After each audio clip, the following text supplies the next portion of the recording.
Hello everyone, Jai Hind. Welcome to Jha sir academy for IAS. Guys, यहाँ पे आपको सिविल सर्विसेज की प्रिपरेशन कराई जाती है और हेल्प की जाती है कि आपको किस तरीके से प्रिपेयर करना है। यहाँ पे आपको आपकी प्रिपरेशन को एनहांस करने के लिए कुछ फ्री कंटेंट्स प्रोवाइड किए जाते हैं आपकी प्रिपरेशन के लिए। कहाँ पे आपको यूट्यूब प्लेलिस्ट में मिल जाएगा। आप यूट्यूब पे जब जाएंगे तो आपको वहाँ पे वेरियस प्लेलिस्ट अवेलेबल होंगी, जहाँ पे आपको जो डेली करंट अफेयर्स के लेक्चर्स अपलोड किए जाते हैं आपको उनकी प्रॉपर तरीके से प्लेलिस्ट अवेलेबल होगी। उसी के साथ साथ आपको मंथली प्लेलिस्ट भी मिलेगी करंट अफेयर्स की और ईयरली प्लेलिस्ट भी मिलेगी। और साथ ही जो करंट अफेयर्स डेली बेसिस पे आप लोगों को प्रोवाइड किए जाते हैं उन्हीं की फ्री ऑफ कॉस्ट आपको पीडीएफ्स भी दी जाती है हमारे टेलीग्राम चैनल पे। सो गाइज, अगर आपने टेलीग्राम चैनल ज्वाइन नहीं किया है तो तुरंत डिस्क्रिप्शन बॉक्स में जाइए, वहां पे आपको लिंक प्रोवाइडेड होगा जहां से आप हमारे चैनल को ज्वाइन कर सकते हैं और वहां से आप हमारी सारी पीडीएफ्स का एक्सेस ले सकते हैं। और उसी के साथ साथ गाइज, आप लोगों के लिए एक बहुत ही अच्छा इनिशिएटिव स्टार्ट किया गया है मेंस के प्रीवियस ईयर क्वेश्चन एनालिसिस का। आपको आपके लिए डेली बेसिस पर एनालिसिस किया जाता है और उसकी आप लोगों को प्लेलिस्ट प्रोवाइडेड है हमारे यूट्यूब चैनल पे ही। अलग अलग पेपर में प्रोवाइडेड है आप लोगों के कन्वीनियंस के लिए, GS1, GS2, GS3 and GS4 की। उसी के साथ साथ आप लोगों के लिए जीएस के अलग अलग सब्जेक्ट्स की भी प्लेलिस्ट अवेलेबल है। इकोनॉमिक्स है जैसे सीसैट की आप लोगों के पास प्लेलिस्ट होगी और हिस्ट्री की भी प्लेलिस्ट आपको मिल जाएगी जो कि बिल्कुल फ्री होगी, वो आपको यूट्यूब पे ही अवेलेबल होगी। और इन्हीं प्लेलिस्ट में साथ ही साथ नए नए कंटेंट्स भी रेगुलर बेसिस पे ऐड ऑन किए जाएंगे, जिसके लिए आप लोगों को झा सर अकेडमी को रेगुलरली फॉलो करना है और अपनी प्रिपरेशन को एनहांस करना है, राइट। और उसी के साथ साथ गाइज, कुछ पेड कोर्सेज भी हैं जो आप लोगों के लिए लाए गए हैं Jha sir academy for IAS के द्वारा, जो जिन पेड कोर्सेज को झा सर खुद पर्सनली मेंटोर करते हैं, खुद उसको रिलेट करते हैं। जैसे कि जीएस का प्री प्लस मेंस बैच है गाइस, बिल्कुल जीरो से तैयारी करवाई जा रही है। झा सर खुद तैयारी करवाते हैं, पर्सनल गाइडेंस आपको दी जाती है, प्रॉपर तरीके से आपको अटेंशन प्रोवाइड की जाती है और बिल्कुल बेसिक से आपको तैयारी करवाई जा रही है आपकी प्रिपरेशन को एनहांस करने के लिए, राइट। तो आप इन कोर्सेज को भी जरूर ज्वाइन कीजिए। जैसे कि एक मेंस का भी आंसर राइटिंग का टेस्ट सीरीज बैच चल रहा है और प्रीलिम्स का भी टेस्ट सीरीज कोर्स चल रहा है गाइज, जो आपको हमारी ऐप पे टेस्ट सीरीज प्रोवाइड की जाएंगी। 10,000 क्वेश्चंस की आपको प्रैक्टिस कराई जाएगी। वो 10,000 क्वेश्चंस आपको कहाँ पे अवेलेबल होंगे? Jha sir academy for IAS की वेबसाइट पे भी अवेलेबल है और हमारा एक ऐप भी है Jha sir academy for IAS. आप अगर डालेंगे तो प्ले स्टोर से आपको वो ऐप मिल जाएगी, आप उसको डाउनलोड कर सकते हैं। वहाँ पे आपको प्रीलिम्स की टेस्ट सीरीज का एक्सेस भी मिल जाएगा और उसी के साथ साथ इतनी बेहतरीन ऐप है कि आपको वहाँ पे स्टडी टूल्स भी अवेलेबल हैं कि आपकी जो स्टडी है आप उसको ट्रैक कर सकते हैं कि आप कितना टाइम इफेक्टिवली स्टडी कर रहे हैं।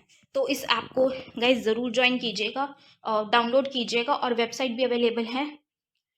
उस वेबसाइट पे भी आप जाके सब कुछ एक्सेस कर सकते हैं जो कि ऐप पे अवेलेबल है, राइट।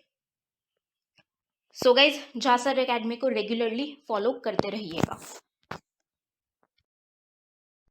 हेलो दोस्तों, एक बार फिर से आपका स्वागत है हमारी झा सर एकेडमी की इकोनॉमिक्स की लेक्चर सीरीज़ में।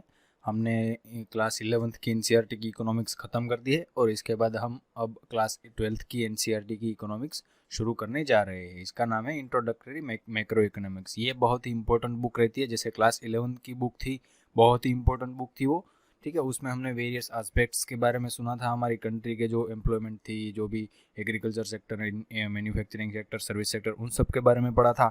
इसी तरह अब इस मैक्रो इकोनॉमिक्स की बुक में हम कोर कंसेप्ट्स पढ़ने वाले हैं। इकोनॉमिक्स के जो भी मैक्रो इकोनॉमिक के जो भी कोर कंसेप्ट होते हैं, नेशनल इनकम होती है, जीडीपी, जीएस, जो भी जीएनपी, जो एनडीपी, एनएनपी, ये सब होता है, वो सब कुछ हम इसमें पढ़ने वाले हैं। ठीक है, मतलब ये बुक हमारे लिए बहुत ही इंपॉर्टेंट होने वाली है। ठीक है, तो चलिए इसके हम पहले लेक्चर से पहले जो चैप्टर है उससे शुरू करते हैं। इसका जो पहला चैप्टर है वो है इंट्रोडक्शन। मतलब ठीक है, इसमें इस चैप्टर में हम मतलब जो मैक्रो इकोनॉमिक्स का बेसिक है वो पढ़ेंगे। ठीक है, मतलब इसमें कुछ मतलब इतना ज़्यादा इंपॉर्टेंट चैप्टर नहीं है, लेकिन इसमें कुछ टर्म्स आती है और कुछ मतलब कंसेप्ट है इसके। ठीक है, मतलब कैपिटलिज्म और इसका जो इमर्जेंस कैसे हुआ, इसका जन्म कैसे हुआ, जो मैक्रो इकोनॉमिक्स की ब्रांच है उसका। ठीक है, उसके बारे में हम थोड़ा बेसिक्स पढ़ेंगे। ठीक है, इसके बाद जो कल का जो भी लेक्चर होगा वो बहुत ही इंपॉर्टेंट होने वाला है। जो नेशनल इनकम का जो है चैप्टर, वो बहुत ज़्यादा इंपॉर्टेंट होगा हमारे लिए। ठीक है, तो आज हम ये इस चैप्टर को ख़त्म करते हैं, जो ये पहला मैक्रो इकोनॉमिक्स का बेसिक्स है उसका। ठीक है, तो शुरू करते हैं कि ये जो चैप्टर है, ठीक है, उसमें क्या गया गया है कि एक मतलब एक मैक्रो इकोनॉमिक्स का एक सिंप्लीफाइड अकाउंट, मतलब एक तरह से देखा एक बेसिक फ्रेमवर्क दिया गया है, ठीक है। और ये माइक्रो इकोनॉमिक्स से किस तरह डिफर करता है, माइक्रो इकोनॉमिक्स से किस तरह से मतलब डिफरेंट है मैक्रो इकोनॉमिक्स, इसका थोड़ा हम बेसिक उसको इस चैप्टर में हम समझेंगे, ठीक है। अब हम हमारी जो जो लाइफ जो मतलब डेली रोज बरोज की लाइफ होती है उसमें कुछ बेसिक्स क्वेश्चन हम सोचते हैं, ठीक है, कि जो जो मैक्रो इकोनॉमिक्स की स्टडी के लिए जो जो मतलब बेसिक्स क्वेश्चन होता है एम्प्लॉयमेंट के, जैसे इन्फ्लेशन के हम रोज़ बरोज़ बात करते हैं कि इसकी प्राइसेस बढ़ गई, उसकी प्राइसेस बढ़ गई, ठीक है। ये बेसिक क्वेश्चन होते हैं ना मैक्रो इकोनॉमिक्स के, एक्चुअली वो क्या होते हैं कि वो ऑल हमारी कंट्री के एवरी सिटीजन को अफेक्ट करते हुए बड़े क्वेश्चन होते हैं, ठीक है। जो मतलब हमें अगर हम बात करें इन्फ्लेशन की तो हमारे लिए तो हम ये एक डेली बात होगी कि इन्फ्लेशन बढ़ा या कम हुआ, ठीक है। लेकिन अगर आप इन्फ्लेशन को एक तरह से देखें तो वो कंट्री के हर एक जो भी सिटीजन है उसको अफेक्ट करता है, ठीक है। तो मतलब ये जो बेसिक क्वेश्चन हमारे जो डेली बेसिक क्वेश्चन हम इकोनॉमी के करते हैं, ठीक है, वो एक्चुअल में क्या होते हैं, बहुत बड़े क्वेश्चन होते हैं, ठीक है। जो मतलब अगर आप ये जो इन्फ्लेशन रेट है, एम्प्लॉयमेंट रेट है, ठीक है, हमारे लिए वो बेसिक क्वेश्चन हुआ, लेकिन अगर कंट्री के बारे में सोचे तो ये बहुत ही बड़ा क्वेश्चन है, ठीक है। और हमारी कंट्री के हर एक सिटीजन को वो अफेक्ट करता है, ठीक है। यहाँ कुछ क्वेश्चन जैसे कि बेसिक क्वेश्चन जैसे दिए गए हैं, ठीक है, कि जो जो जो प्राइस है कंट्री में, जो ओवरऑल मतलब जो ओवरऑल प्राइजेस है कंट्री में, वो कम होगी या ज़्यादा होगी भविष्य में, मतलब नियर फ्यूचर में, ठीक है। एम्प्लॉयमेंट कंडीशन है हमारी कंट्री की, जो एम्प्लॉयमेंट कंडीशंस है, ठीक है, वो वेरियस जो कुछ सेक्टर की ओवरऑल कंट्री की, और कुछ सेक्टर की जो मतलब एग्रीकल्चर की सोच सकते हैं, इंडस्ट्रियल सेक्टर की सोच सकते हैं, सर्विस सेक्टर की सोच सकते हैं, और ओवरऑल एज ए होल हम सोच सकते हैं, ठीक है। वो क्या अच्छी हो रही है या वर्स, मतलब उससे भी मतलब अभी जो कंडीशन है वो भविष्य में अच्छी हो रही है, या फिर वो जो जो भी कंडीशन है उससे भी ज़्यादा बिगड़ रही है, ठीक है। और जो भी इकोनॉमी है हमारी वो अच्छी है या अभी मतलब अभी बुरे दौर में से गुजर रही है, उसके रीजनेबल इंडिकेटर्स क्या हो गए, मतलब कौन से इंडिकेटर्स हो गए जो तय करेंगे कि इकोनॉमी अच्छी चल रही है या अच्छी तरह से नहीं चल रही, ठीक है। और जो जो जो जो मतलब जो जो स्टेट होता है जो स्टेट होता है, ठीक है, जो जो मतलब जो पीपल होते हैं वो जो पूछ सकते हैं स्टेट को कि आप क्या ऐसे एक्शन लेंगे कि आप इकोनॉमी को इम्प्रूव कर सकते हैं, ठीक है। मतलब ऐसे जो क्वेश्चंस होते हैं ये सब हमें हमारी जो हमारे मतलब सिनारियो से अगर इंडिविजुअली देखें तो वो बेसिक्स होते हैं हमारे लिए, ठीक है। लेकिन अगर पूरी कंट्री के हिसाब से देखें तो वो पूरी जो कंट्री के लिए वो बहुत ही महत्वपूर्ण क्वेश्चन होते हैं, ये जो सीमिंगली बेसिक्स दिखने वाले हैं वो, ठीक है। अब जो जो ये जो क्वेश्चंस होते हैं, ठीक है, उनका जवाब मिलने पर हमें क्या मिलता है, हमारी कंट्री की जो इकोनॉमी की जो टोटल हेल्थ होती है, ठीक है, उनका जवाब हमें मिलता है, ठीक है। यहाँ जैसे कि यहाँ देखा कि एम्प्लॉयमेंट कंडीशन अगर अच्छी नहीं हुई जो हमारी कंट्री की, तो इकोनॉमी की हेल्थ अच्छी नहीं है, ये हम कह सकते हैं, ठीक है। जो इकोनॉमी का अगर मतलब जैसे कि हम जो जो जो ओवरऑल प्राइसेस बढ़ रहे हैं, इन्फ्लेशन बढ़ रहा है, इसका भी हम कह सकते हैं कि हम इकोनॉमी की हेल्थ अच्छी नहीं है, ठीक है। तो इस तरह से हम कह सकते हैं कि इन जो बेसिक क्वेश्चन है उनका आंसर मिलने से हमें जो इकोनॉमी की ओवरऑल कंडीशन के बारे में मतलब पता चलता है, इकोनॉमी की हेल्थ कैसी है, ठीक है। तो ये जो क्वेश्चंस है, ये जो बेसिक दिखने वाले क्वेश्चंस है, उनको मैक्रो इकोनॉमिक्स के फ्रेमवर्क में बहुत ही डीपली पढ़ा जाता है, ठीक है, उनको स्टडी किया जाता है, ठीक है। और जो इस बुक में हम क्या पढ़ेंगे कि जो मैक्रो इकोनॉमिक एनालिसिस के जो बेसिक प्रिंसिपल्स होते हैं उसके बारे में हम पढ़ेंगे, ठीक है। इसका कंटेक्स्ट भी पढ़ेंगे हम कि कैपिटलिज्म का कंटेक्स्ट देख के भी हम ये जो मैक्रो इकोनॉमिक्स है उसको समझेंगे, ठीक है। अब हम देखें कि इकोनॉमी में देखें कि जो आउटपुट लेवल होता है, ठीक है, मतलब कोई पर्टिकुलर गुड्स का आउटपुट लेवल नहीं, और कोई सर्विस का मतलब कोई पर्टिकुलर सर्विस का आउटपुट लेवल नहीं, ओवरऑल देखा जाए सभी मतलब कॉमोडिटी सभी सर्विसेज को अगर हम एक मतलब एक ग्रुप कर दे, ठीक है, तो हम देखें कि ये जो एग्रीगेट आउटपुट होता है वो इंटर रिलेटेड होता है एक दूसरे से, ठीक है। कि जो अगर एक गुड्स का आउटपुट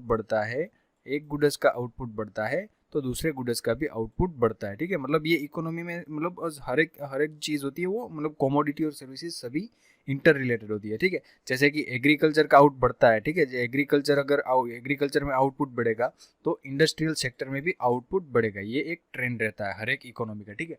इसका मतलब जो भी मतलब पूरे जो सेक्टर्स है जो भी हमारी इकोनॉमी के, ठीक है, वो एक दूसरे के साथ जुड़े होते हैं, ठीक है, मतलब वो अलग अलग नहीं होते। ऐसा नहीं कि ये जो एग्रीकल्चर सेक्टर है उसमें वो एक इंडस्ट्रियल सेक्टर से अलग है, जो एग्रीकल्चर सेक्टर है मतलब अलग, मतलब कि जो अगर इंडस्ट्री मतलब एग्रीकल्चर सेक्टर में कोई भी रिफॉर्म बदलाव होगा, ठीक है, उसमें कुछ भी मतलब ड्रॉट आ गया तो उसका इफेक्ट इंडस्ट्रियल सेक्टर पे भी पड़ेगा, ठीक है। तो इसका मतलब ये है कि जो गुड्स और सर्विस है उनका जो ओवरऑल लेवल है वो एक साथ मूव करता है, मतलब टुगेदर मूव करता है, ठीक है। अगर एक बढ़ता है तो दूसरा भी बढ़ता है, एक कम होता है तो दूसरा भी कम होता है, ठीक है। इस तरह से वो इंटर रिलेटेड होते हैं, ठीक है। यहाँ पे एक एग्जाम्पल दिया गया है कि जो फूड ग्रेन होता है, सपोज फूड ग्रेन्स में के आउटपुट में अगर बढ़ावा होता है हमारी कंट्री में, ठीक है, तो जो इंडस्ट्रियल सेक्टर का इंडस्ट्रियल गुड्स का जो भी आउटपुट होगा वो भी बढ़ जाएगा। इसके कई कारण होंगे, ठीक है, कि जो इंडस्ट्रियल जो इंडस्ट्री होगी जो जो ये फूड ग्रेन्स पे निर्भर करती होगी उनका भी उत्पादन बढ़ेगा, ठीक है। जो फूड ग्रेन्स से मतलब अच्छी फूड ग्रेन्स आने से क्या होगा कि लोगों की इनकम बढ़ेगी, ठीक है, मतलब अच्छा प्रोडक्शन होने से लोगों की इनकम बढ़ेगी, तो लोगों की इनकम बढ़ेगी तो लोग भी ज़्यादा इन्वेस्ट करेंगे इंडस्ट्रियल सेक्टर में और इंडस्ट्रियल सेक्टर का भी प्रोडक्शन बढ़ेगा। इस तरह से मतलब ये जो कनेक्शन होता है इसके लिए कई कारण जो रिस्पॉन्सिबल रहता है, ठीक है। मतलब आप मोटे मोटे तौर पे समझ सकते हैं कि जो एक इकोनॉमी होती है उसमें कोई इंडिविजुअल जो इंडिविजुअल प्रोडक्ट होती है या गुड्स होता है या सर्विस होती है, ठीक है, उसका मतलब वो एक दूसरे के साथ जुड़े होते हैं। जो भी इंडिविजुअल जो भी गुड्स और सर्विसेज होती है वो एक दूसरे का साथ जुड़ी होती हुई है, ठीक है। इसी ये एक बेस है मैक्रो इकोनॉमिक्स का। मैक्रो का मतलब बड़ा, माइक्रो का मतलब छोटा, ठीक है। तो ये एक बड़ा इकोनॉमिक्स हम कहते हैं कि बड़े जो बड़ा रीजन है उसका इकोनॉमिक्स बड़ा, जो हम ले ले ग्रुप ले ले जो सर्विसेज और जो कंट्री की सर्विसेज है ओवरऑल, ठीक है, उसका जो जो मतलब जो सर्विसेज है सभी और उसके जो गुड्स है उन सब का एक ग्रुप बनाकर उसको हम एक ओवरऑल इकोनॉमी सोचकर उसका स्टडी करें तो उसको ही हम कहते हैं मैक्रो इकोनॉमिक्स, ठीक है। ये मैंने आपको बेसिक्स लेवल पे समझाया, अभी हम आगे भी समझेंगे इसके में, ठीक है। जो जो जो जो इंडस्ट्रियल गुड्स है, यहाँ पे मैंने एग्जांपल दिया था ना कि इंडस्ट्रियल गुड्स का आउटपुट बढ़ता है, और इस इंडस्ट्रियल गुड्स के आउटपुट में भी क्या होता है कि जो जो various different kind of goods होंगे, ठीक है। इस इंडस्ट्रियल गुड्स का कोई पर्टिकुलर गुड्स तो नहीं होगा, इसमें से उसमें भी वेरियस काइंड ऑफ गुड्स होंगे, ठीक है। उसमें भी जो वेरियस काइंड ऑफ गुड्स होंगे वो भी साइमल्टेनियसली मूव करते हैं, ठीक है, मतलब वो भी एक साथ बढ़ते या कम होते हैं, ठीक है। इस तरह से मतलब जो एक सेक्टर होता है, दो सेक्टर तो अपने आप में जो इंटरलिंक होते ही है, ठीक है, लेकिन जो एक सेक्टर में भी डिफरेंट जो गुड्स होते हैं, डिफरेंट सर्विस होती है, वो भी एक दूसरे से लिंक होती है, ठीक है। जो प्राइसेस ऑफ डिफरेंट गुड्स होती है, सर्विसेज होती है, ठीक है, वो भी साइमल्टेनियसली मतलब एक साथ ही कम या ज़्यादा, मतलब या तो कम होती है या तो ज़्यादा होती है, ठीक है। इस तरह से एक इकोनॉमिक ट्रेंड दिखा जाता है, ठीक है।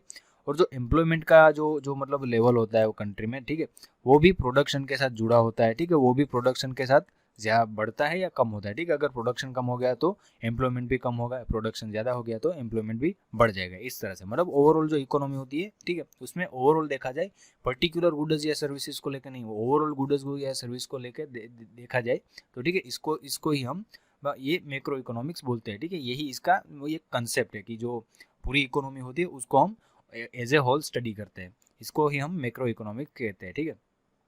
अब हम देखें कि जब ये मतलब ये सेक्टर्स का जब क्लोज रिलेशनशिप होता है, ठीक है, जैसे कि मैंने बोला ना ये एग्रीकल्चर और इंडस्ट्रियल सेक्टर का क्लोज रिलेशनशिप बढ़ते हैं कम होते हैं, ठीक है। तो इनका क्लोज रिलेशनशिप जब होता है तब क्या होता है कि जो एनालाइज करना पड़ता है, जो इकोनॉमी का जो एनालिसिस होता है वो ईजी हो जाता है, ठीक है। जाहिर सी बात है वो ईजी हो जाएगा क्योंकि अब इंडिविजुअली हर एक सर्विस या प्रोडक्ट को ध्यान में नहीं लेना पड़ेगा, ओवरऑल जो स्टडी होता है वो कर लेना पड़े कर लेंगे तो मतलब इकोनॉमी का हमें पता चल जाएगा, इकोनॉमी की हेल्थ का पता चल जाएगा, ठीक है। तो मतलब मैक्रो इकोनॉमिक्स का जो एनालिसिस है वो रिलेटिवली इजी रहता है, ठीक है।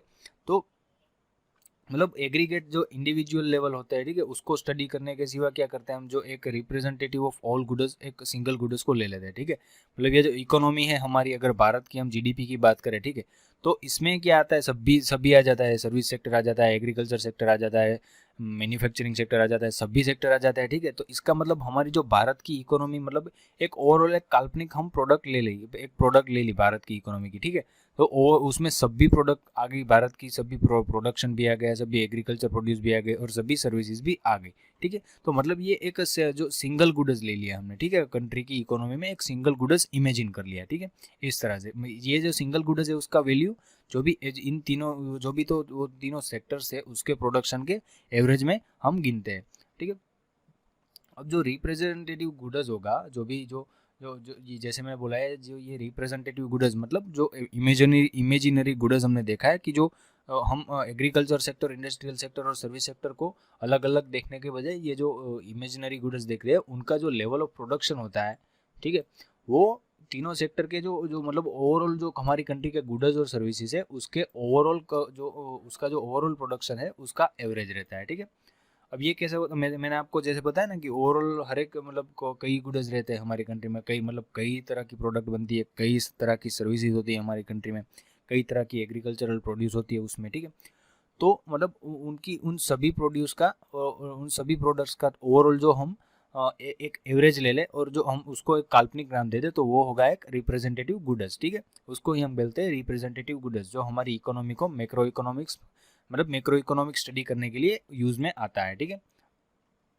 अब जो जो उसी में अब जब एम्प्लॉयमेंट लेवल भी बढ़ेगा, ठीक है, तो वो रिप्रेजेंटेटिव गुड का जो जो एम्प्लॉयमेंट लेवल होता है वो ही जो एम्प्लॉयमेंट लेवल इकोनॉमी का होता है वही वो दर्शाता है। जाहिर सी बात है, हमने गुड्स को जो रिप्रेजेंटेटिव गुड्स है वो किस लिए लिया है, जो हमारी इकोनॉमी है उसमें मतलब उसका ही हमारी इकोनॉमी का स्टडी करने के लिए हमने ये जो जो जो जो ये रिप्रेजेंटेटिव गुड्स लिया है, ठीक है, वो हमारी इकोनॉमी का स्टडी करने के लिए लिया है। तो उसमें जो जो भी जो रिप्रेजेंटेटिव गुड्स की जो जो एम्प्लॉयमेंट होगी वही हमारी इकोनॉमी की एम्प्लॉयमेंट देखी जाएगी, ठीक है। और जो जनरल प्राइजेज होंगे उस गुड्स के वही वो हमारी इकोनॉमी के जनरल प्राइजेज वो रिफ्लेक्ट करेगा। और उसके बाद क्या आता है कि जो मैक्रो इकोनॉमिक्स में क्या होता है कि जो कंट्री का टोटल प्रोडक्शन होता है और जो लेवल ऑफ एम्प्लॉयमेंट होता है, ठीक है, वो prices, rate of interest, wage rates, profits और उसके साथ जुड़ा होता है, ठीक है। और जो मतलब हम देखें कि मैक्रो इकोनॉमिक्स में क्या किया जाता है, ये जो रिप्रेजेंटेटिव गुड्स हुआ ना उसका क्या किया जाता है कि प्राइजेस और rate of interest, wage rates, profits and so on उसके साथ एक लिंकिंग किया जाता है, ठीक है। ये जो सिंगल इमेजिनरी कमोडिटी होते हैं ना उसी को हम रिप्रेजेंटेटिव गुड्स बोलते हैं। ये जो सिंगल इमेजिनरी कमोडिटी होगी उसी को हम रिप्रेजेंटेटिव गुड्स बोलेंगे, ठीक है। उसको लिंक किया जाएगा जो प्राइजेस है, इंटरेस्ट रेट है, वेज रेट्स है उनके साथ, ठीक है, और जो लेवल ऑफ एम्प्लॉयमेंट है उसके साथ। तो उससे क्या होगा कि हमारी इकोनॉमी की ओवरऑल हमें स्टडी कर सकेंगे। हमारे मतलब अगर आप देखें कि इंडिविजुअल तो स्टडी करना बहुत ही डिफिकल्ट हो जाएगा, ठीक है। कई कई तरह की प्रोडक्ट बनती है, कई तरह की सर्विसेज होते हैं, सभी का अगर हम इंडिविजुअली करेंगे तो क्या होगा, मतलब स्टडी इंडिविजुअली इकोनॉमी में करेंगे तो क्या होगा, वो बहुत ही डिफिकल्ट हो जाएगा। तो इसीलिए क्या ये मैक्रो इकोनॉमिक स्टडी किया जाता है, ये जो इमेजिनरी जो कमोडिटी है उसको लेकर। अब हम इस एट्रीब्यूट्स की बात करें तो इसमें भी क्या रहता है कि जो मैक्रो इकोनॉमिक्स के कंटेक्स्ट में ये जो भी जो prices, rate of interest, wage rates, profits और ये सब एट्रीब्यूट्स थे, ठीक है। अब हम उनकी बात करें तो जब वो चेंज होने लगते हैं कंट्री में, ठीक है, जैसे कि प्राइस चेंज होती है, कब चेंज होती है, इन्फ्लेशन के टाइम ये प्राइजेस चेंज होती है, ठीक है, और जो एम्प्लॉयमेंट भी चेंज हो, एम्प्लॉयमेंट के रेट भी चेंज होते हैं, प्रोडक्शन लेवल भी चेंज होता है, ठीक है। तो इनका क्या होता है कि जो जनरल डायरेक्शन होता है, ठीक है, जो प्राइस कम होती है तब तब क्या होता है, एम्प्लॉयमेंट भी कम हो जाती है। मतलब आप ओवरऑल इकोनॉमी में ऐसा ट्रेंड देखा जाता है, ठीक है। एक एट्रीब्यूट कम होता है तो दूसरे एट्रीब्यूट्स भी कम होने लगते हैं, एक एट्रीब्यूट बढ़ता है तो दूसरे एट्रीब्यूट्स भी बढ़ने लगते हैं, ठीक है। तो यही होता है एक मैक्रो इकोनॉमिक्स का एक कंसेप्ट कि जो ये सारे एट्रीब्यूट्स आपस में इंटरलिंक्ड होते हैं और उनके बीच क्लोज रिलेशन होता है। इसलिए इस ओवरऑल इकोनॉमी मतलब इकोनॉमी को ओवरऑल मतलब एज ए होल स्टडी किया जाता है, ठीक है। जो जो कभी कभी हम क्या करते हैं कि ये सिंप्लीफिकेशन है, ठीक है, ये हमने सिंप्लीफिकेशन ही किया जो इकोनॉमी का किया, ये जो ओवरऑल जो एक बास्केट बना लिया ये पूरी गुड्स और सर्विस का, ठीक है, और उसको मैक्रो इकोनॉमी गिन के हमने स्टडी कर लिया। तो ये जो सिंप्लीफिकेशन किया कभी कभी हम उससे डिपार्ट भी करते हैं, ठीक है, मतलब कभी कभी हम उससे अलग रास्ता भी चुनते हैं। उसमें क्या करते हैं हम कि जो जो हम इकोनॉमी को एक डिस्टिंक्ट सेक्टर्स के एक कंपोजिशन में हम देखते हैं। मतलब हम इकोनॉमी को ऐसे देखते हैं कि हमारी इकोनॉमी जो है वेरियस सेक्टर से बनी हुई है। जैसे कि जो जो हमने देखा ना कि हमारी कंट्री जो इकोनॉमी में agriculture, industrial sector, service sector ऐसे सेक्टर है, ठीक है। तो इन सेक्टर से कंपोज हुई इकोनॉमी को हम देखते हैं, ठीक है। उसमें क्या आता है कि जो सेक्टर का जो इंटरडिपेंडेंस होता है, ठीक है, कभी कभी राइवलरी भी होती है, मतलब दोनों में दुश्मनी भी होती है इन दोनों सेक्टर में कि एक सेक्टर का बढ़ावा हो तो दूसरे सेक्टर में कमी आ जाती है, एक और पहले सेक्टर में कमी आ जाए तो दूसरे सेक्टर में मतलब प्रमोशन होता है, मतलब वो आगे बढ़ता है, डेवलपमेंट होता है इस तरह से, ठीक है।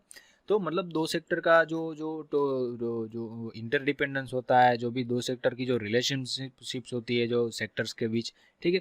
और जो उसके उससे ही ये जो इसको स्टडी करने से हमें ये क्या पता चल मतलब क्या सीखने को मिलता है कि जो कंट्री की इकोनॉमी है कि जो जो उसको हम अच्छे तरीके से तभी हम समझ सकते हैं कि हम कंट्री को एक एज ए होल हम स्टडी करें, ठीक है। सेक्टर वाइज स्टडी करेंगे तो हमें कंट्री का ओवरऑल जो हेल्थ है वो पता नहीं चलेगा। क्यों? क्योंकि ये जो सेक्टर्स होते हैं वो इंटरडिपेंडेंट होते हैं, उनकी अपनी एक रिलेशनशिप होती है, ठीक है। जैसे कि एग्रीकल्चर सेक्टर है वो मतलब जो इंडस्ट्रियल सेक्टर है वो एग्रीकल्चर सेक्टर पे डिपेंडेंट होगा, जो सर्विस सेक्टर है वो भी जो इंडस्ट्रियल सेक्टर है उस पर डिपेंडेंट होगा। तो इस तरह से उनकी इंटरडिपेंडेंस रहती है, ठीक है। जब हम बात करते हैं कि जो जैसे कि जो डिफरेंट गुड्स और जो डिफरेंट मतलब डिफरेंट ये जो डिफरेंट डिफरेंट गुड्स और डिफरेंट डिफरेंट सर्विसेज के कंसेप्ट दूर जा रहे हैं, ठीक है। तो हम कभी कभी क्या करते हैं, कुछ ऐसे ही मतलब ऐसे फीचर्स होते हैं उनको मिस कर देते हैं, जो इंडिविजुअल गुड्स के जो फीचर्स होते हैं वो मिस कर देते हैं, ठीक है। क्योंकि हम क्या करते हैं, एक बास्केट बना लेते हैं गुड्स और सर्विसेज का। हम इंडिविजुअली जो गुड्स होते हैं उनकी कैरेक्टरिस्टिक्स को नहीं देखते, ठीक है। हम ओवरऑल इकोनॉमी का स्टडी करते हैं। तो जो पर्टिकुलर ओवर मतलब इंडिविजुअल गुड्स होते हैं उनकी कैरेक्टरिस्टिक्स को हम मिस कर सकते हैं कभी कभी, ठीक है। जैसे कि बात करूँ कि जो जो एग्रीकल्चर की जो प्रोडक्शन कंडीशंस होती है, इंडस्ट्री की प्रोडक्शन जो इंडस्ट्री की कॉमोडिटी की प्रोडक्शन कंडीशंस होती है वो डिफरेंट होती है नेचर में, ठीक है। लेकिन हम क्या करते हैं कि मैक्रो इकोनॉमिक स्टडी में ऐसा कुछ नहीं देखा जाता, वो मैक्रो इकोनॉमिक्स में जो एंड प्रोडक्शन होता है वही देखा जाता है। तो इस तरह से ये जो मतलब उनका जो नेचर होता है प्रोडक्शन का ये डिफरेंट होता है, ये मैक्रो इकोनॉमिक्स में नहीं देखा जाता, ठीक है। लेबर में भी मतलब हम क्या लेबर को हम सेम ही कंसीडर करते हैं, ठीक है। लेकिन लेबर के भी टाइप्स हो सकते हैं, जो एक इंडस्ट्री का लेबर होता है वो भी डिफरेंट हो सकता है, और जो एग्रीकल्चर का लेबर है वो भी डिफरेंट हो सकता है।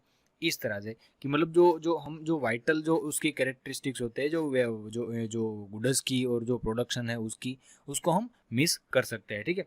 और तो इसके ये एक मतलब हमारी क्या हो गई कि एक ये ड्रॉबैक हुआ। तो ये हम क्या करते हैं, एक सिंगल रिप्रेजेंटेटिव कैटेगरी को ना चुन के हम क्या करते हैं, डिफरेंट काइंड ऑफ गुड्स की हम ग्रुपिंग बनाते हैं, ठीक है। जैसे कि जो जो हम जो एग्रीकल्चरल प्रोड्यूस जो, ठीक है, कि जो तीन एग्रीकल्चरल गुड्स, इंडस्ट्रियल गुड्स और सर्विसेज, इन तीन तरह के जो भी गुड्स होते हैं उनको कैटेगराइज कर लेता है, ठीक है। इन तीनों को अगर हम साथ में मिलाए मैक्रो इकोनॉमिक्स में, जैसे कि हम पहले करते थे, तो क्या होगा कि जो इंडिविजुअल कैरेक्टरिस्टिक्स होगी वो मिस हो जाएगी, ठीक है। लेकिन अब हम इनको सेपरेट कर देंगे तो क्या होगा कि इन तीनों की मतलब जो डिस्टिंक्टिव कैरेक्टरिस्टिक्स होगी वो अपने ग्रुप में कंसिडर हो जाएगी, ठीक है। मतलब एग्रीकल्चर में उसकी कैरेक्टरिस्टिक्स कंसिडर हो जाएगी, इंडस्ट्रियल सेक्टर में उसकी एक कैरेक्टरिस्टिक्स जो होगी वो कंसिडर हो जाएगी, और सर्विस में उसकी कैरेक्टरिस्टिक्स कंसिडर हो जाएगी, ठीक है।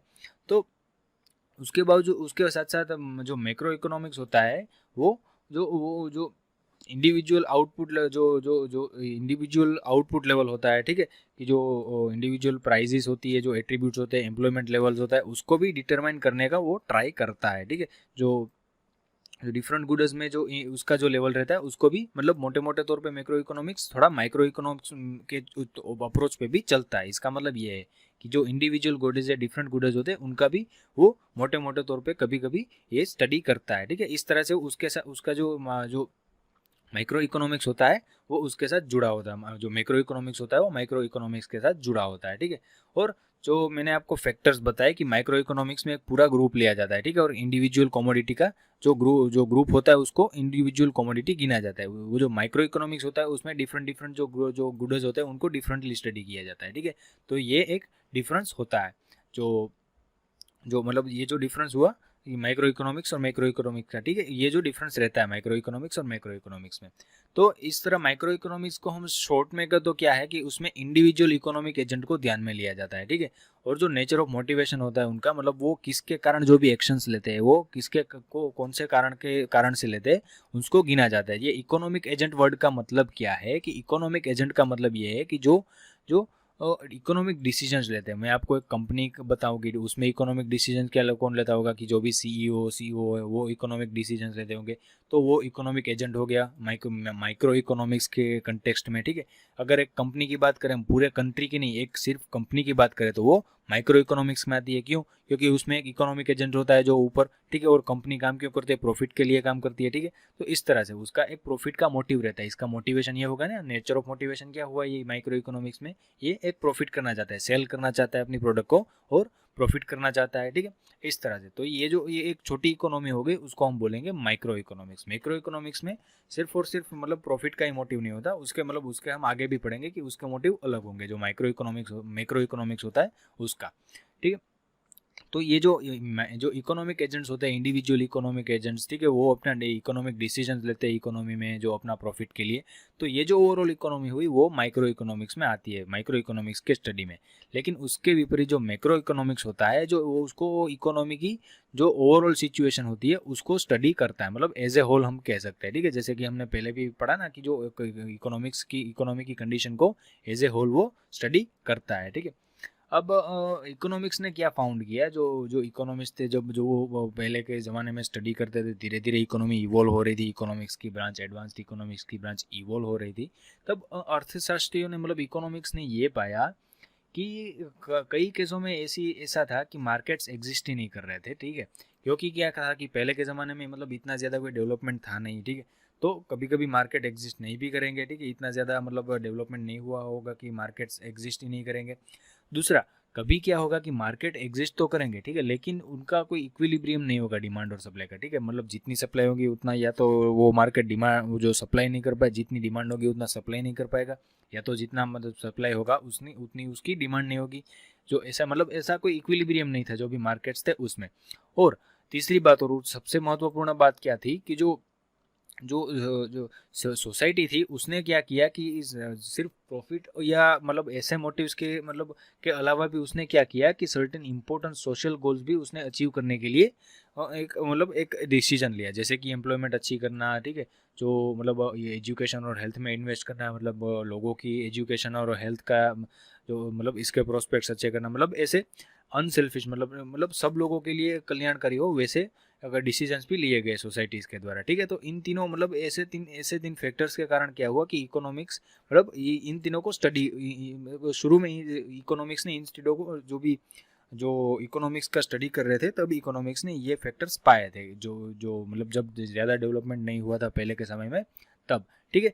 तो मतलब हम क्या कह सकते हैं कि जो तब ये जो इकोनॉमिक्स उस समय में क्या था कि मैक्रो इकोनॉमिक्स की ये जो कारण थे उसी के कारण मैक्रो इकोनॉमिक्स की ब्रांच जब उस वक्त इतनी अच्छे से डेवलप नहीं हुई थी कि जो मैक्रो जो इकोनॉमिक्स थे वो इसी के लिए स्टडी कर रहे थे, ये जो फैक्टर्स थे उनको, ठीक है। और इसी तरह क्या हुआ कि जो मैक्रो इकोनॉमिक्स है, इसी तरह कि जो इसके डीप रूट्स है माइक्रो इकोनॉमिक्स में, ठीक है। ये जो मैक्रो इकोनॉमिक्स है उसका माइक्रो इकोनॉमिक्स के साथ मतलब वो अलग नहीं है दोनों, ठीक है। उसका संबंध रहता है, दोनों का रिलेशन रहता है, मैक्रो इकोनॉमिक्स और माइक्रो इकोनॉमिक्स का। जैसे कि मैंने बताया ना कि पहले ज़माने में क्या था कि मतलब इतनी ज़्यादा डेवलपमेंट नहीं था तो माइक्रो इकोनॉमिक्स पहले ज़्यादा प्रिवेलेंट था। उसके बाद इकोनॉमिक्स ने जैसे जैसे इकोनॉमिक्स इवॉल्व हुई, ठीक है, उसी डेवलपमेंट होता गया, धीरे धीरे मैक्रो इकोनॉमिक्स का जो भी मतलब कंसेप्ट था वो मतलब एग्जिस्टेंस में आने लगा, ठीक है।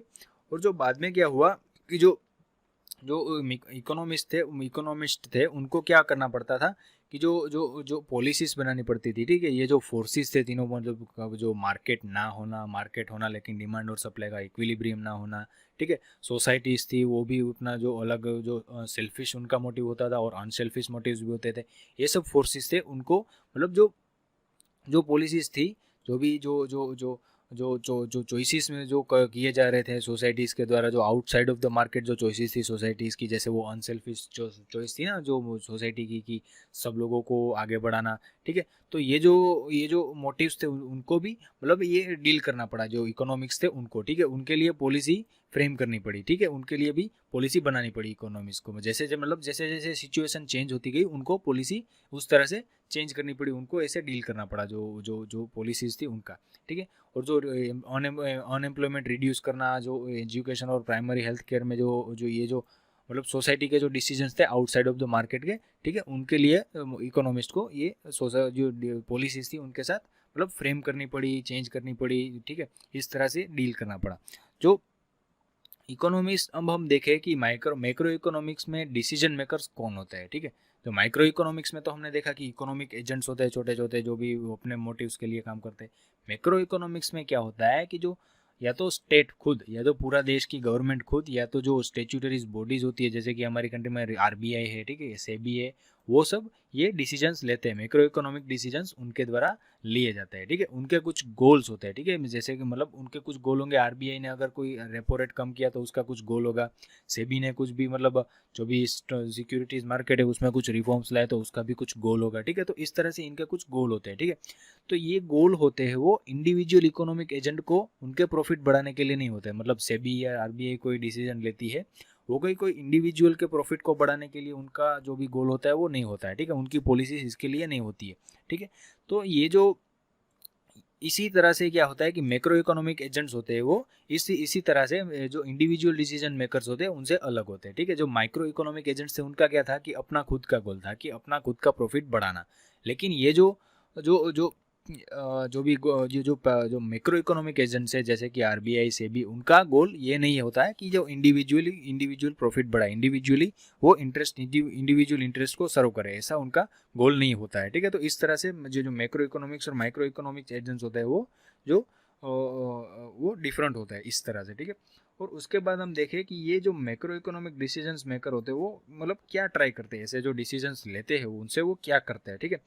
तो उनसे वो क्या करते हैं कि उनको जो अपना जो इकोनॉमिक ऑब्जेक्टिव होता है, जो प्रॉफिट कमाना, ये सब इकोनॉमिक ऑब्जेक्टिव होता है, उसके पार जाके वो क्या करते हैं कि जो जो इकोनॉमिक अपने रिसोर्सेज होते हैं, ठीक है, उनके पास जो हमारे जैसे हमारी कंट्री का कोई इकोनॉमिक रिसोर्सेज होंगे, ठीक है, वो जो पब्लिक नीड्स है, ठीक है, जो हमारी कंट्री के पब्लिक की नीड्स है, ओवरऑल पॉपुलर नीड्स होती है, ठीक है, उनको सेटिस्फाई करने के लिए वो ये इकोनॉमिक जो रिसोर्सेज होते हैं उनको डिप्लॉय करते हैं, ठीक है, जिसको हम इन्वेस्टमेंट बोलते हैं, ठीक है। और इस तरह से वो क्या करते हैं, जो कंट्री का वेलफेयर करना चाहते हैं, ठीक है, कि जो कंट्री का और उसके पीपल का overall as a whole country का कल्याण हो, ठीक है। मतलब इसी तरह से माइक्रो इकोनॉमिक्स और माइक्रो इकोनॉमिक एजेंट डिफर करते हैं। माइक्रो इकोनॉमिक एजेंट होते हैं वो उनका अपना सेल्फिश मोटिव होता है कि उनको प्रॉफिट कमाना होता है, और जो मैक्रो इकोनॉमिक एजेंट होते हैं उनका वो जो अपनी कंट्री का कल्याण हो, उसके लोगों का पॉपुलेशन का कल्याण हो, ये उनका मोटिव रहता है। अब बात करते हैं कि मैक्रो इकोनॉमिक्स की ब्रांच का इमर्जन मतलब उसका बर्थ कैसे हुआ, कि जो वो मतलब वो एग्जिस्टेंस में कैसे आई, ठीक है।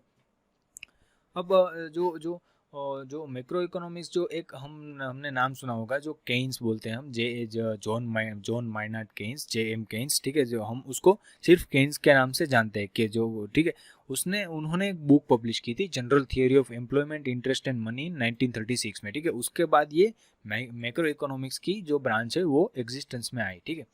पहले क्या जो सोचा जाता था, पहले की थिंकिंग थी इस बुक के आने से पहले की, जो मतलब केन्स के आने के पहले क्या थिंकिंग की कि जो जो लेबर होते, जो भी लेबर था, जो जिसको काम करना है, ठीक है, वो जो भी फैक्ट्रीज थी, जो अपनी फुल कैपेसिटी से पे जब काम करेंगी तो इन सभी लेबर को काम मिल जाएगा, ठीक है। ये एक मतलब ट्रेडिशनल थिंकिंग था, एक क्लासिकल ट्रेडिशन कहा जाता है, ठीक है, कि पहले मतलब ऐसा सोचा जाता था कि जो भी मतलब जो पूरा जो वर्कर का फोर्स है और पूरी इंडस्ट्री का फोर्स है, ठीक है, जब ये इंडस्ट्री अपनी पूरी कैपेसिटी पे काम करने लगेगी तो सभी वर्करों को वहाँ पे जॉब मिल जाएगी, इस तरह से, ठीक है। लेकिन हम जानते हैं कि ये सही नहीं होता है, ठीक है।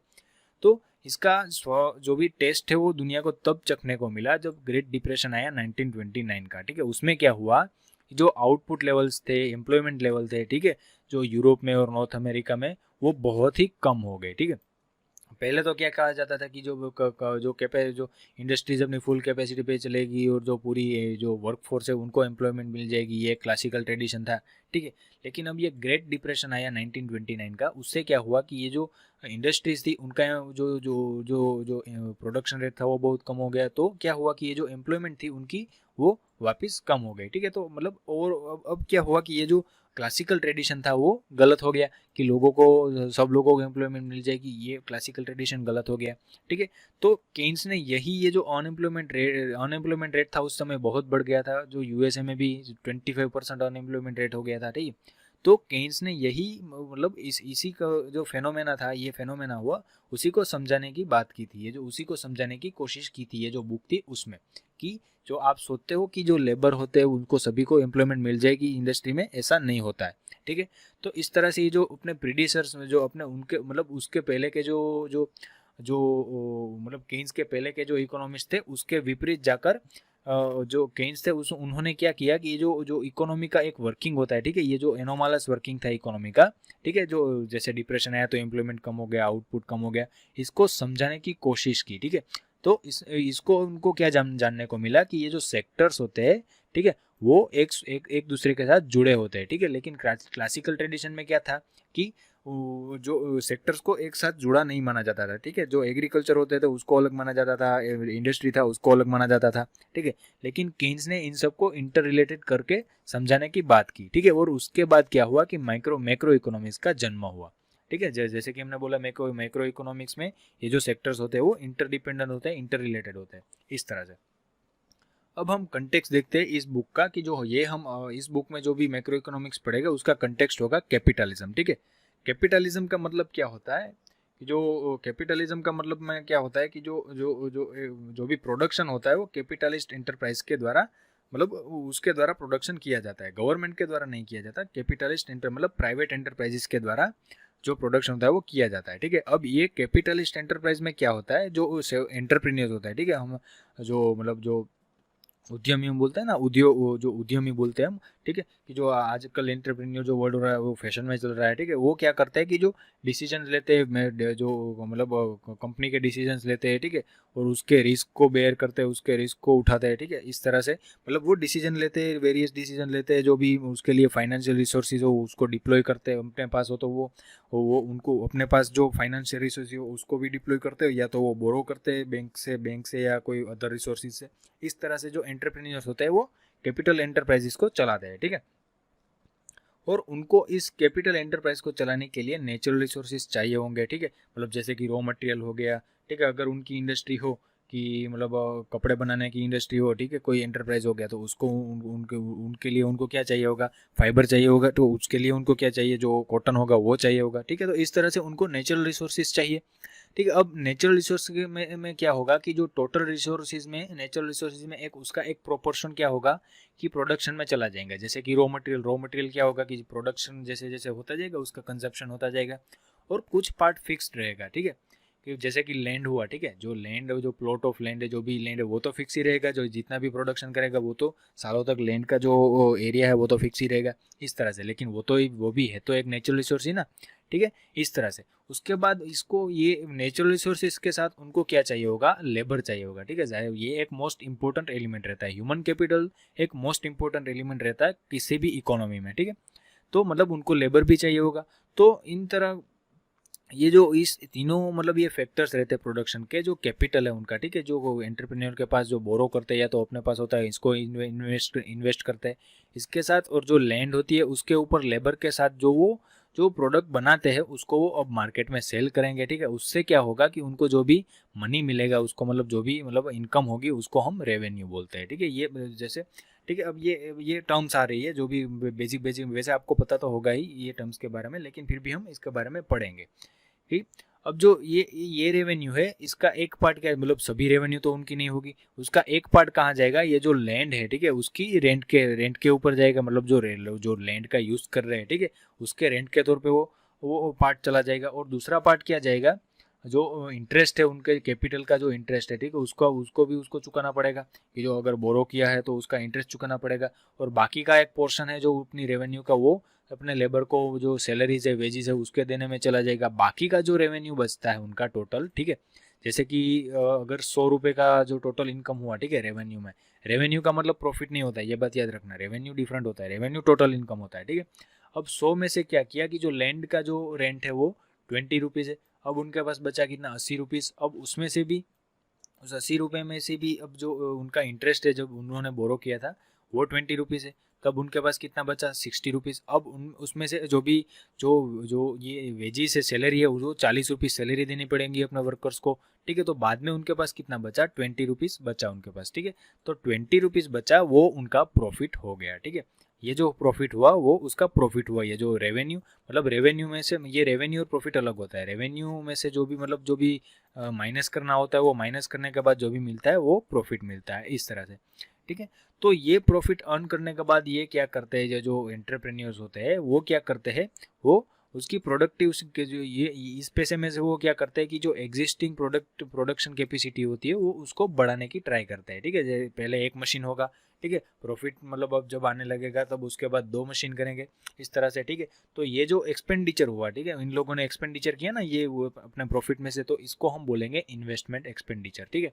मतलब जब ये इन्वेस्टमेंट कब कहा जाएगा, ये जो स्पेंडिंग है उसको, कि जो एग्जिस्टिंग प्रोडक्शन कैपेसिटी होती है उसमें अगर जो प्रोडक्शन बढ़ाया जाता है तभी हम उसको इन्वेस्टमेंट बोलेंगे। यही नहीं कि ये जो 20 रुपये, ये जो इन्वेस्टर एक एंटरप्रेन्योर्स थे उनके पास 20 रुपये का प्रॉफिट आया, लेकिन उन्होंने ये 20 रुपीज़ थे वो उड़ा दिए, अपने खर्च कर दिए, मौज मजे कर लिए, तो उसको हम इन्वेस्टमेंट नहीं गिनेंगे। ठीक है, ये जो अगर ये प्रॉफिट को वो प्रोडक्शन को बढ़ाने में उपयोग करते हैं, ठीक है, वो और ज़्यादा मशीनें लगाने में उपयोग करते हैं, तब हम उसको बोलेंगे इन्वेस्टमेंट एक्सपेंडिचर, या सिर्फ इन्वेस्टमेंट भी हम बोलते हैं। ठीक है, तो मोटे मोटे तौर पे हम ये कह सकते हैं कि कैपिटलिस्ट इकोनॉमी को हम डिफाइन ऐसे कर सकते हैं कि उसमें प्राइवेट ओनरशिप होती है। ठीक है, मतलब प्राइवेट पर्सन जो होते हैं वो प्रोडक्शन करते हैं। ठीक है, और जो प्रोडक्शन किया जाता है उसका एम ये होता है कि जो जो उसको सेलिंग करना है बाद में, जिससे उनको प्रॉफिट मिलेगा। ठीक है, मतलब इसमें लोगों की भलाई का, मतलब ओवरऑल सोशल वेलफेयर का कोई एलिमेंट नहीं होता है। जैसे कि गवर्नमेंट जो प्रोडक्शन करती है तो उसका एक एलिमेंट होता है सोशल वेलफेयर का, लेकिन इसमें ऐसा नहीं है। जो प्राइवेट प्रोडक्शन जब होता है तब उनको प्रॉफिट चाहिए होता है। ठीक है, और जो लेबर होता है उसका सेल और परचेस किया जाता है। ठीक है, जो मतलब मतलब जो लेबर होंगे, ठीक है, वो सेल करेंगे या परचेस करेंगे। ठीक है, मतलब ठीक है, इस तरह से तो वो किस प्राइस पे होता है, जो भी मतलब जो लेबर का भी कुछ निश्चित सैलरी होगा, कुछ निश्चित वेज निश्चित होगा। ठीक है, तो ये जो निश्चित रेट होता है, एक प्राइस होता है लेबर का, उसको उसको हम बोलते हैं वेज रेट। ठीक है, कि जो अगर लेबर हो कि उसको एक दिन के काम करने के 100 रुपये मिलेंगे, ये लेबर का वेज रेट हो गया। ठीक है, तो इसको हम बोलेंगे वेज रेट। कि जो अगर कोई एक पर्सन, एक पर्टिकुलर लेबर हो, उसको ये जो साड़ी बनाने की कंपनी, साड़ी बनाने की फैक्ट्री हो, उसमें काम करने के एक दिन के 100 रुपये मिलेंगे, तो ये हो गया वेज रेट। ठीक है, मतलब ये आप देखिए कि ये जो मतलब एक वेरियस टर्मिनोलॉजीज आ रही है। ठीक है, इतनी ज़्यादा एडवांस नहीं टर्मिनोलॉजी नहीं है, ये बहुत ही बेसिक बेसिक टर्म्स आ रही है।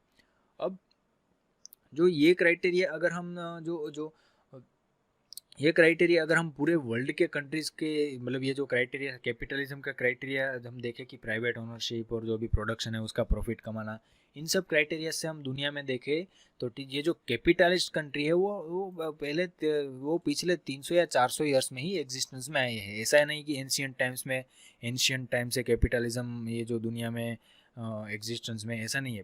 पिछले 300 या 400 साल में ही जो कैपिटलिस्ट कंट्रीज है वो इमर्ज हुई है। जैसे कि जो कनाडा है, यूएसए है, मतलब नॉर्दर्न यूएसए, यूरोप कंट्री है। ठीक है, ये सब कैपिटलिस्ट कंट्री है। ठीक है, जो पूरी कंट्री में, और जो अंडर डेवलपमेंट कंट्री होती है ना, उनको हम पूरी तरह से कैपिटलिस्ट नहीं कह सकते। ठीक है, क्योंकि उनमें क्या होता है कि पूरा का पूरा मतलब इतना ज़्यादा हम लेबर मार्केट भी बड़ा नहीं होता, इनका इतना प्रोडक्शन भी बड़ा नहीं होता। ठीक है, ये जो जैसे कि अंडर डेवलप कंट्री है उसमें क्या होगा कि एग्रीकल्चर में क्या होता है, स्पेशली एग्रीकल्चर में जो जो लेबर होता है वो बाई नहीं किया जाता बाहर से। ठीक है, बाहर से लिया खरीदा नहीं जाता, वो पीजेंट का फैमिली होता है, वही वो लेबर, जो लेबर की पूर्ति वो वही कर देते हैं। ठीक है, तो मतलब लेबर का आदान प्रदान नहीं हुआ। और जो जो जो मतलब फैमिली मेम्बर्स के द्वारा जब लेबर किया जाएगा तो क्या होगा कि वेज लेबर का जो कुछ भी आदान प्रदान नहीं किया जाएगा।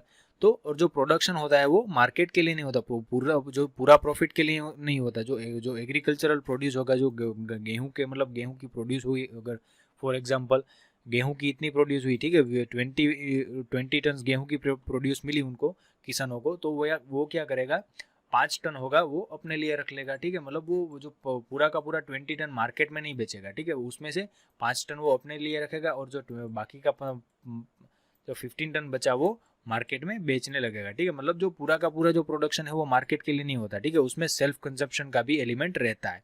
ठीक है, तो इस तरह से डेवलपिंग इकोनॉमी को हम एक पूरी तरह से कैपिटलिस्ट इकोनॉमी नहीं कह सकते, क्योंकि उसके मतलब कई एलिमेंट्स ऐसे होते हैं वो डिपार्ट करते हैं। ठीक है, वो मतलब कैपिटलिज्म से थोड़े अलग होते हैं। अब जो जो जो जो फा जो ये जो मिनी पिजन्स जो फार्म्स होते हैं, ठीक है, तो उसमें इतना ज़्यादा कैपिटल का राइज भी नहीं होता। मतलब ये किसानों ने ये जो उगाया, ठीक है, डेवलपिंग कंट्री के किसानों ने अगर ये उगाया तो उनसे उनको इतना ज़्यादा प्रॉफिट भी नहीं मिलता है। ठीक है, जैसे हमें पता है हमारी कंट्री में भी एग्रीकल्चर सेक्टर इतना अच्छा नहीं है, तो उसमें भी हम क्या देखते हैं कि किसानों को इतना ज़्यादा कैपिटल स्टॉक नहीं मिलता है। ठीक है, और जो जो जो ट्राइबल सोसाइटीज़ में हम देखें कि जो लैंड की ओनरशिप भी एग्जिस्ट नहीं करती है, वो भी गवर्नमेंट के हाथों में या तो होती है या तो लैंडलॉर्ड के हाथों में होती है। ठीक है, और जो जो लैंड जो होती है वो पूरी की पूरी ट्राइब के जो जो पूरी की पूरी ट्राइब के ओनरशिप में भी हो सकती है। ठीक है, मतलब पर्टिकुलर कोई प्राइवेट ओनरशिप नहीं कही जा सकती है जो डेवलपिंग कंट्री है उसमें। ठीक है, और उसके बाद हम कभी कभी देखें कि जो डेवलपिंग कंट्री में क्या है कि उसके विपरीत कभी कभी हम डेवलपिंग कंट्री में भी प्रोडक्शन यूनिट्स को देख सकते हैं, ठीक है, कि जो कैपिटलिज्म के बेस पर होते हैं, ठीक है। और ये जो मतलब हम क्या इस बुक में इसको हम फॉर्म्स बोलेंगे, ये जो फैक्ट्रीज होती है, ये जो कंपनीज होती है, जो प्रोडक्शन यूनिट्स होते हैं, उसको हम फॉर्म्स बोलेंगे इस बुक में, ठीक है। तो जो ये फॉर्म में क्या होता है कि जो एंटरप्रेन्योर होता है, जो हम उद्यमी बोलते हैं, वो सब फिर मतलब सभी डिसीजंस वही लेता है, जो वो रिस्क भी वो वही अंडरटेक, मतलब रिस्क भी वही लेता है। रिस्क का मतलब क्या है कि ज़रूरी नहीं कि जो एंटरप्रेन्योर है वो जब रिस्क ले, इसका मतलब यही नहीं कि जो उसने जो प्रोडक्शन किया है वो अच्छी तरह से बिक जाएगा, कभी कभी नहीं भी बिक सकता है, उनको प्रॉफिट नहीं भी होगा। तो ये एक तरह का रिस्क हो गया ना, कि जो अगर वो ज़रूरी नहीं कि उनको प्रॉफिट ही मिले, कभी कभी लॉस भी हो सकता है। इस तरह से कि जो उसमें जो डेवलप्ड कंट्रीज और डेवलपिंग कंट्रीज, जो हम कैपिटलिज्म के बाद में बात करें तो डेवलप्ड और डेवलपिंग कंट्रीज के बाद में जो कैपिटलिस्ट सेक्टर जो होता है उसके अलावा एक स्टेट का भी मतलब एक रोल रहता है, ठीक है, मतलब राज्य का भी एक रोल रहता है, जिसको हम मतलब गवर्नमेंट भी बोलते हैं, गवर्नमेंट और स्टेट भी हम बोलते हैं, जैसे भारत सरकार हम बोलते हैं ना, ठीक है। इस तरह से उसको हम स्टेट भी बोल सकते हैं, ठीक है। तो स्टेट भी कभी कभी क्या करता है, वो प्रोडक्शन अंडरटेक कर मतलब वो भी प्रोडक्शन शुरू करता है, जैसे कि जो जो पब्लिक इंफ्रास्ट्रक्चर बनाना, बिल्डिंग और पब्लिक मतलब ऐसा कुछ बनाना, ठीक है।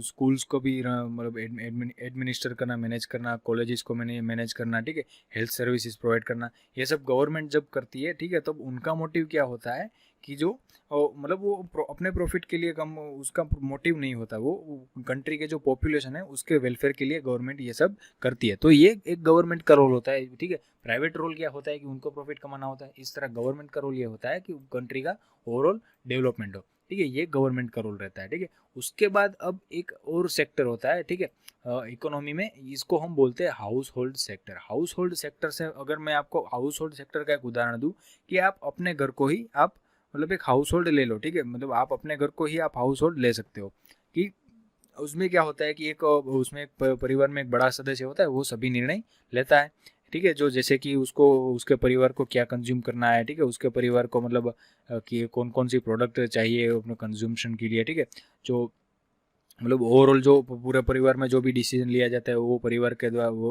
उस पर्सन के द्वारा लिया जाता है, ठीक है। तो इसको मतलब ये जो पूरा सेक्टर हुआ, ठीक है, हाउस होल्ड का, जो अगर हम इकोनॉमी एक छोटे हाउस होल्ड का इकोनॉमी देखें तो इसको हम बोलते हैं हाउस होल्ड सेक्टर, ठीक है। अब ये भी एक इकोनॉमी का एक बहुत बड़ा पार्ट बनता है, ठीक है, इसको भी मतलब स्टडी किया जाता है, ठीक है। इस और ये मतलब ये जो पर्सन होगा जो डिसीजन लेता होगा, ठीक है, वो कैसे कंज्यूम करेगा, उसके पास फिर पैसे कहाँ से आएंगे, तो ये क्या करेगा कि ये जो जो वर्कर के फॉर्म में जो काम करेगा एज ए वर्कर, ठीक है, उससे उसको वेजेस मिलेंगे, सैलरी मिलेगी, उससे क्या होगा कि ये अपना जो हाउस होल्ड है, अपना फैमिली है, उसके लिए वो सब कुछ प्रोवाइड करेगा, लाइवलीहुड है, जो फूड है, ये सब प्रोवाइड करेगा, ठीक है। उसके बाद वो क्या करेगा, ये फॉर्म में काम कर सकता है, या तो गवर्नमेंट के डिपार्टमेंट में काम करके उसको सैलरी मिलेंगी, ठीक है। ये भी हो सकता है कि ये जो हाउस होल्ड ओनर हो वो कोई बड़ी फर्म का भी मालिक भी हो, वो खुद प्रॉफिट कमाता हो, इस तरह से भी हो सकता है। तो इस तरह से मतलब हाउस होल्ड सेक्टर में मतलब इस तरह से उसकी इकोनॉमी चलती है, जो भी एक डिसीजन लेने वाला होता है उसका मतलब उसकी इनकम के सोर्स कई के अलग अलग हो सकते हैं, ठीक है। वो रेंट मतलब जो एज जो लैंड होती है उसके पास, उसको लीज पे दे के मतलब भाड़े पे दे के भी वो कमा सकता है। वो अपना जो कैपिटल है उसको ब्याज पे दे के वो ब्याज भी कमा सकता है, ठीक है। मतलब इस तरह की इनकम के बाद वो अपने जो हाउस होल्ड है उसके लिए वो डिसीजन लेता है, ठीक है। अब इसके बाद जो हमारी कंट्री जो होती है, ठीक है, जो मेजर हमारी डोमेस्टिक इकोनॉमी की बात तो हमने की कि जो गवर्नमेंट होता है, प्राइवेट सेक्टर होता है, गवर्नमेंट का रोल होता है, और हाउस होल्ड सेक्टर होता है। उसके बाद एक और भी सेक्टर होता है, ठीक ठीक है, जो कंट्री की इकोनॉमी को मतलब जो ओवरऑल जो कंट्री की मैक्रो इकोनॉमी मतलब होती है उसको इफ अफेक्ट करता है, वो होता है एक्सटर्नल सेक्टर, ठीक है। जाहिर सी बात है, ये भी एक इम्पोर्टेंट सेक्टर होता है, इसको हम फोर्थ सेक्टर बोलते हैं, इसको ये भी एक इम्पोर्टेंट सेक्टर होता है।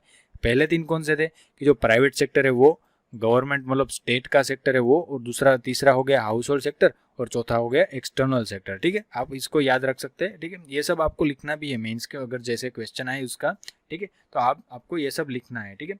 जो अब एक्सटर्नल सेक्टर में क्या आता है कि जैसे कि आपको पता है कि कंट्रीज होती है वो एक दूसरे के साथ भी ट्रेड करती है, ठीक है, उसमें जो जो उसमें क्या दो तरह के जो एक्सटर्नल सेक्टर्स हो सकते हैं, ठीक है, मतलब दो तरह की ट्रेड हो सकते हैं, जैसे कि एक्सपोर्ट का मतलब जो एक कंट्री है वो दूसरी कंट्री में माल सामान बेचती है। तो इसका मतलब क्या किया कि ये कंट्री ने एक्सपोर्ट किया, ठीक है। और दूसरा ये जो कंडीशन है, दूसरा जो सिचुएशन है वो क्या क्या हो सकता है, इम्पोर्ट का कंडीशन हो सकता है, ठीक है। जैसे कि ये कंट्री थी, उसने एक्सपोर्ट किया बी में, तो बी क्या हो गया, इंपोर्टर बन गया। बी ने क्या किया कि ये जो भी माल सामान उसने लिया है ऐसे, तो बी ने इंपोर्ट किया, ठीक है।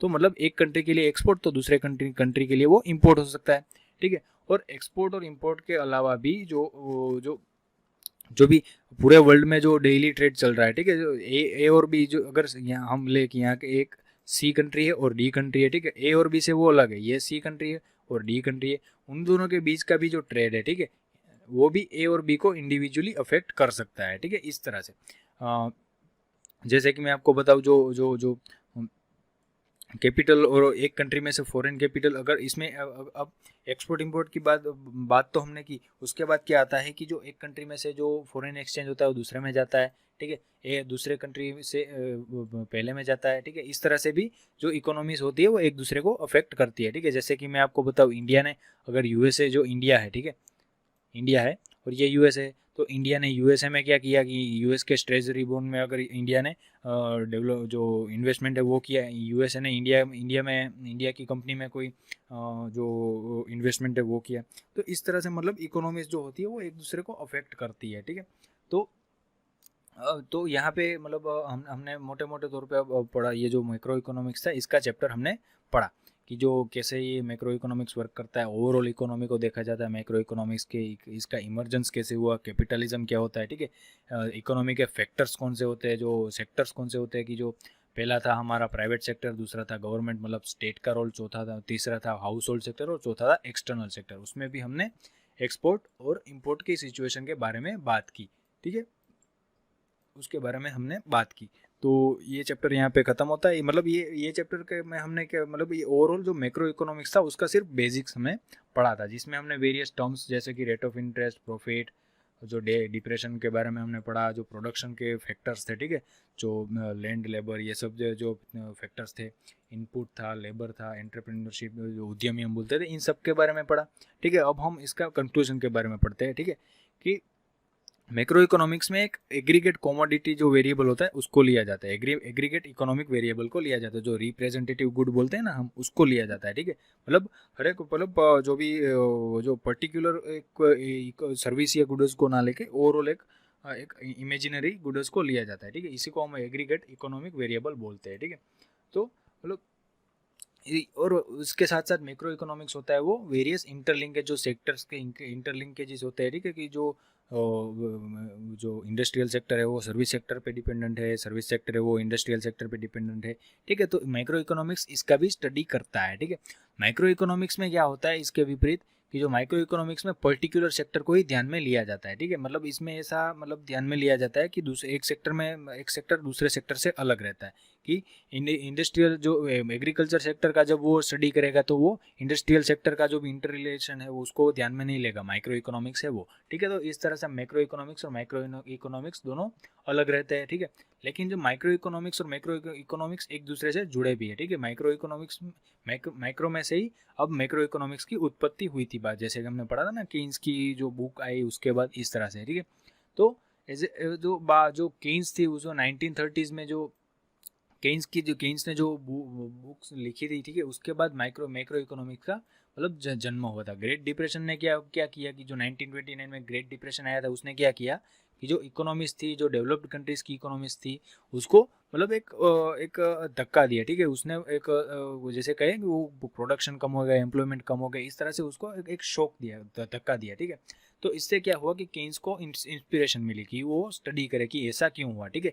मतलब उनको एक जानने को मिला कि ये जो सेक्टर्स होते हैं वो एक दूसरे पे जो डिपेंडेंट होते हैं, ठीक है, उनका इंटर रिलेशन रहता है। तो इसी तरह से मतलब केन्स को एक मैक्रो इकोनॉमिक्स का मतलब मैक्रो इकोनॉमिक्स के बारे में बुक लिखी उन्होंने कि ये जो सेक्टर्स होते हैं वो डिपेंडेंट होता है, ठीक है। इसी तरह से मैक्रो इकोनॉमिक्स का जन्म हुआ था।